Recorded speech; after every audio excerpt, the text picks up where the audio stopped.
Hello students.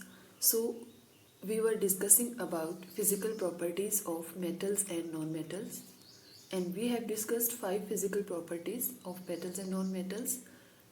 Next 5 we are going to discuss now. So the properties which we are going to discuss, they are: first, malleability,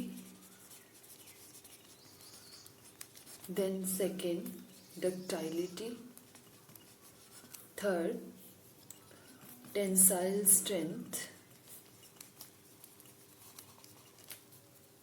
fourth, conductivity. In conductivity we will discuss two: one, thermal conductivity, and second one, electrical conductivity. And last property we will discuss sonorosity, right?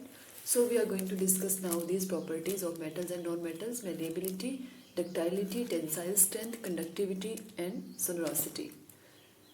First property, we will take the malleability. What is the meaning of the malleable nature? Malleability means this is the property of metals when they have the ability to make sheets. Means when we beat any metal, it will be able to form, this is one metal, and when we hammer it, when we beat it, it will be able to form different types of, means the thin layers of the sheets. That is called malleability. So means all the metals, they are malleable in nature. They can be beaten and they can be made into the sheets, thin sheets. Common example you have seen of the aluminium foil, which we use to wrap our food items. That aluminium foil is also, you can see, you have seen that is very thin sheet. So such types of sheets can be made from the metals by beating them. This property is called the malleability, and this property is shown by metals, right? Property of malleability. On the other hand, if we talk about the non-metals, they are non-malleable in nature. As I told you, non-metals, they are not having this property, malleability. Why? Because I discussed with you in the previous topic that they are brittle in nature. If we hammer them, if we try to break them, if we try to beat them, then they will not make the sheets. Rather, they will break into the different types of different particles. Means they are brittle in nature, right? Brittle means which can be broken into the pieces. If I throw a glass on the floor, right, then it will be broken into pieces, means the brittle nature. So this is the property malleability. And metals, they are malleable in nature, and non-metals, they are non-malleable in nature. They cannot be break into pieces when they are hammered. And metals, they can be hammered and they can be converted into the sheets, right? So this was the first property of the metals, malleability. Second one we'll take here now, ductility, right? Ductility means the duct, pipe like. We can make metals into just like the ducts, pipe like structures, very, means the narrow diameter. But by this property of the metals are ductile in nature. We can convert them, we can draw them into thin wires, right? And by this property, because of this property, we can use them, these metals, for our household or electrical things. right? We can make the net doors, wire meshes and all things. So because of the property of this ductility property of metals commonly used here are the copper, aluminium, iron, and they can be converted into the thin wires, and which we use for our household purposes, right? So metals are ductile in nature. On the other hand, non-metals, they are non-ductile in nature. They cannot be converted into thin wires. Next property we will take now. After ductility, we have discussed two, malleability and ductility. Next one, we will take tensile strength. Tensile strength of the metals. Tensile strength means how much a material can bear a strain, how much it can tolerate a weight without breaking. That is called the tensile strength. So metals, they are hard in nature, they are solid in their state, they are solid nature they are having, and they can resist, they can tolerate high strain, a lot of strain, right? And then they cannot be broken. Means metals, they show the high tensile strength without breaking. They can tolerate a lot of strain without breaking. On the other hand, non-metals, they do not have tensile strength except carbon fiber. Carbon and its products, diamond, fluorine, I discussed with you. Diamond, that is hardest substance till date, right? Hardest substance known. So in general, metals, they are having good, very high tensile strength. They can bear a lot of strain. And non-metals, they are having, they do not have the tensile strength except only one, non-metals except only one, that is carbon fiber, right? Because carbon is a non-metal. So this is about the tensile strength. Next property we will take now, that is conductivity. Conductivity, we will discuss of metals and non-metals. Conductivity means to conduct, to carry something, that is called the conductivity, the property by which material is able to conduct whether electricity or heat. Here we will discuss, as on this basis it is of two types. One is thermal conductivity and second one is the electrical conductivity. Electrical conductivity, you have observed these properties of metals in general at your home, in your vicinity. Again we will discuss here where you can observe these. First I will take the thermal conductivity.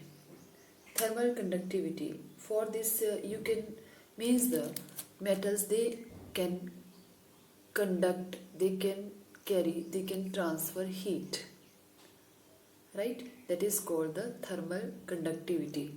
You can observe this property, physical property, by observing a simple phenomena at your home.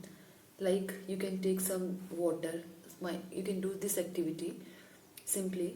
You can just take some water, hot water, in a pan, right? And place one end of spoon or any utensil there and put it into the hot water. Now after some time, touch the other end of the rod. What you will observe? It will also become hot, right? This is the simple pan filled with water and you have kept it over the burner flame, right? Now put one utensil here. You can put here one spoon. After some time, when this water get heated up, then you can observe, first it will become hot, this part, then this part, then this part, and after some time you will, if directly you have kept it inside the water, after some time you will not be able to touch this portion also. Means heat get transferred from here to here, from this point to this point. Means this is a metal and here heat is transferred, right, from here. So this is the property of the thermal conductivity of metals. You can do this at home by own to observe, right? Similarly, this activity means that it shows that the metals, they conduct heat energy from one part to another. This property easily it will indicate you. So we can say now that metals are very good conductors of heat, or we can say they are good thermal conductors. Now that's why, because of this property, you have seen that maximum kitchen utensils, maximum of that are made up of the metals like copper and iron, right, for making the cooking utensils, and water boilers are also because of this property, thermal conductivity of the copper, iron. They are commonly used for making kitchen utensils, water boilers, etc. Right? Next one is this is the thermal, about the thermal conductivity. Next one is the electrical conductivity. Electrical conductivity means we can call them also conductors. Metals which are showing the electrical conductivity, we can call them as the conductors. Here we can simply make a simple circuit, like connect the two terminals of a battery. One battery you can take and you can connect the two terminal positive and negative terminals with a wire, and you can place here any source of light, a bulb you can attach here, right? Now wire, you will use here the copper wire. You have seen maximum are conducting wires, they are having the copper metal. So here connect two terminals of a battery with a small bulb here, right, like this. Make a setup just like this circuit. Now means the bulb will start glowing when properly these terminals, they are joined with the metal, then bulb will start glowing, and if we detach this, then it will stop glowing. It shows that this is a source of current. This shows that here copper wire is working as a conductor. This copper wire is working as conductor and conducting the current from battery to the bulb. So by this property we can understand the property of electrical conductivity of metals, right? Metals, they are good conductors of electricity, right?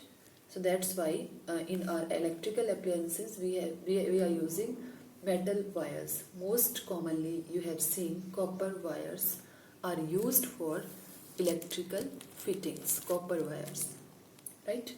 On the other hand, non-metals are poor conductors of electricity, right? So we call such materials which are poor conductors of electricity, you have studied in lower classes also, insulators. These two terms are very important, conductors and insulators. Insulators, now exception is the graphite. Graphite is a form of carbon which is a good conductor of electricity, right? And it is commonly used in the batteries. So insulators, we can use the non-metals for the making insulators. You have seen around the copper wires, plastic covering is there, right? Black color or any other. That is called the insulator, because insulated material will not allow the current to pass through them, so we cannot get the electric shocks. This is about the electrical conductivity. So this is all about the conductivity. We have discussed here thermal as well as the second one is the electrical conductivity, right? Now Next, last one is the property is the sonorosity. What is this property? Sonorous nature means when we beat something, when we struck any metal, when we means